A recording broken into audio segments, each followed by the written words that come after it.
প্রত্যেকের বাড়িতে সকালটা শুরু হয় সংসারে কাজকর্ম দিয়ে। তবে যাদের বাড়িতে মন্দির বা ঠাকুরবাড়ি তাদের কিছুটা ব্যতিক্রম, যেমন আমারও। সংসারে কাজকর্ম বলতে যা কিছু বাড়ির লোকই সব দেখাশোনা করে, আর বাজার হাট দোকান সদাই যা কিছু করা এই সমস্ত কাজগুলো আমার বাবা সামলায়। কোনো দিন আমার মন হলে ব্যতিক্রম, সংসারে মালপত্র আনা, মুদিখানা তোলা, সবজি বাজার করা। আমার শখ হলে কোনো একদিন বাজার যায়, নইলে প্রতিদিন সকালে উঠেই তো ভোরবেলা মন্দিরে ঢুকে পড়া। এইসব করার সত্যি বলতে সময় হয়ে ওঠে না, তবে করতে ভালোবাসি। বাবার বয়স হয়ে আসছে, যখন বাবা একবারই পারবে না তখন নিশ্চয়ই সংসারে ভাড়াপণ আমাকে নিতেই হবে। তারপর ছেলেদের স্কুল দিয়ে আসা, ছোট ছেলেকে নিয়ে একটু বাইরে যাওয়া, এই যা কাজকর্মগুলো বাবা আছে বলে কোনোটাই টের পায় না। তেমন আজকেও রবিবার, ভক্তদের মন্দিরে আজকে আর ভিড় আর কোনো কিছু নেই, যার কারণে সকালে উঠে স্নান করে মন্দিরে চলে এলাম। মায়ের ঘরের যা কাজকর্ম সেগুলো সারবো। গতকালকে কিছু মিষ্টি পুজোয় পড়েছিল, সেগুলো তুলে রেখে দিয়েছিলাম। এবার একটা করে সব ওই বাটির মধ্যে সাজিয়ে নেবো। এই বর্ষাকালে এক সমস্যা, তাই না, পিঁপড়ে হয় প্রচণ্ড। মিষ্টি যদি এখানেই রাখি ঠিক যেন ওরা ধান পেয়ে যায়। তাই এই গামলার মধ্যে রেখে ওই কচুর শাক জ্বালানোর যে ফুটো পাত্রগুলো হয় ওটা ঢাকা দিয়ে একটা কাঁসার থালায় গঙ্গার জল দিয়ে তার মধ্যে চুবিয়ে রাখি। জিনিসটাও ভালো থাকে, গ্যাস বন্ধও হয় না, আর পিঁপড়েও উঠতে পারে না। এবার বাজার থেকে সমস্ত ফুল টুল সব বাবা নিয়ে চলে এসেছে, পাইকপাড়া থেকে নিয়ে এসছে। সেগুলোই সব পাত্রে ঢেলে দিলাম। মায়ের পুজোর আয়োজন করব। গোপালকে মাকে সকালে বাল্য সেবা দিয়ে নিলাম। এবার ভোগ সাজানো, মায়ের নৈবেদ্য করা, এগুলো করা হবে। আজকে একাদশী, তবে মায়ের কিন্তু একাদশী বলে কোনো কিছু নেই। অমাবস্যা, পূর্ণিমা, একাদশী যাই হোক, নিত্যসেবায় প্রতিদিনই নৈবেদ্য দুবার, প্রতিদিনই চিড়ের ভোগ। তার জন্য একটাই প্রসাদ হয়, শুধু গৌড়ের জন্য আলাদা করে একটা বাটা করে দিতে হয়। আর এই দেখুন মাদুর বিক্রি করতে এসছে পাড়ায়।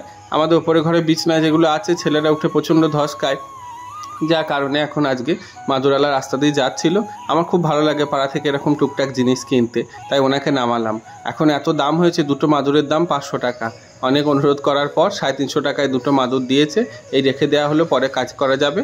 আর আমি আবার লেগে পড়েছি আমার মদন গোপাল, কালাচাঁদ, রাধারানী এনাদেরকে সাজাতে। সাদা ফুল পেয়েছিলাম, দুটো নাকচম্পা ছিল, তারপর রজনীগন্ধা ফুল, ছাদে জুঁই বেলি। এখন ফুল বেশ অনেকগুলোই হচ্ছে। আর অনেক কদিন আপনাদের ছাদ বাগানও দেখানো হয়নি, আগামীকাল নিশ্চয়ই বাগানটা একবার দেখাবো। বর্ষার সময় কি সুন্দর ফুলে ফুলে সেজে উঠেছে। শীতকালের ছাদ বাগান একরকম রূপ, আর এই 12 মাস গরমকালের সময় বা বর্ষার সময় একরকম রূপ। তবে এখন ফুলের বাহার কম, পাতার বাহার খুব সুন্দর, একদম সতেজ সবুজ হয়ে যেন সবুজের বিপ্লব ছড়িয়ে আছে ছাদময়।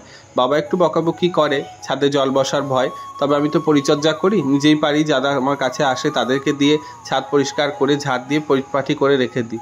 ছাদের ফুল নিজের হাতে তৈরি করা বাগান, এই দিয়ে ঠাকুর সেবা করবো আমাদের মতো মানুষের, আর এর থেকে বড় পাওনা কি হতে পারে, তাই না বলুন। আর তুলসী হয় ছাদে, নারায়ণকে দেয়া, গৌর সেবায় দেয়া, খুবই ভালো। একটা গাছ লাগিয়েছিলাম, এখন ছাদ ভরে গেছে অনেক গাছে। ওই তুলসীর মঞ্জুরিগুলো টবে টবে পড়ে, আর আমি আর খুব একটা তুলি না। তবে এদিন অনেকগুলো ডাল ফুল বাগান পরিষ্কার করতে গিয়ে উনি কেটে দিয়েছিলেন, সেই ডালগুলো থেকে সব পাতা টাতা ছাড়িয়ে রেখে দিয়েছি।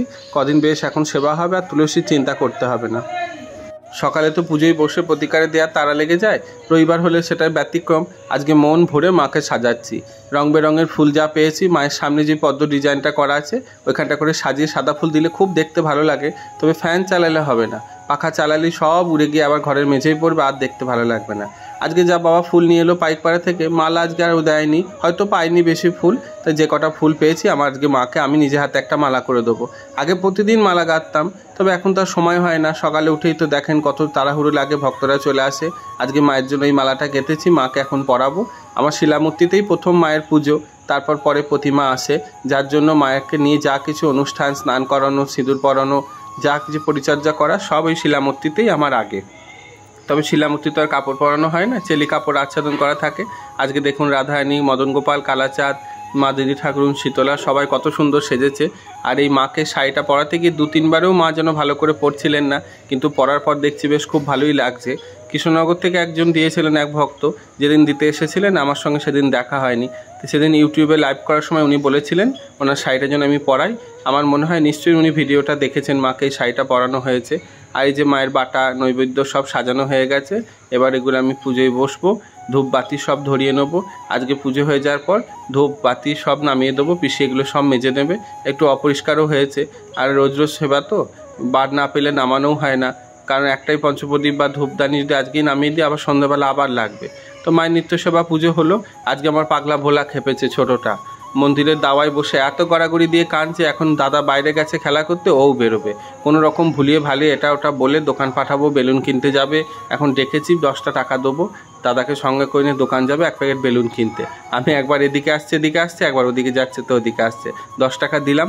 আর ওর খুব জ্ঞান বুদ্ধি জানেন, কোনোদিন মন্দিরের ভেতর ঢোকে না, ওকে এখনও তো ছোটো, ওই জন্য মন্দিরের ভেতর এখন আসতে দিই না, বড়টা ঢোকে।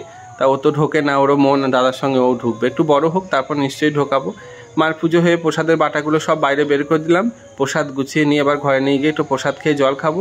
আজকে খাওয়া দাওয়া আমার বিস্তর আয়োজন, পান্তা ভাত, আলু কুমড়োর তরকারি, কালকেকার বাসি একটু পোস্ত আছে সেই পোস্ত, কাঁচা লঙ্কা, আচ্ছা মতো ডোলে সর্ষের তেল দিয়ে নুন দিয়ে খেয়ে এখন পান্তা খেয়ে এবার আরামসে একটু বিশ্রাম করব। তো আজকের মতো এইটুকুই দিলাম, খাওয়া দাওয়া করে নিই, আবার দেখা হবে আপনাদের সঙ্গে আগামীকাল নতুন ভিডিওতে। সবাই ভালো থাকুন, শুভরাত্রি।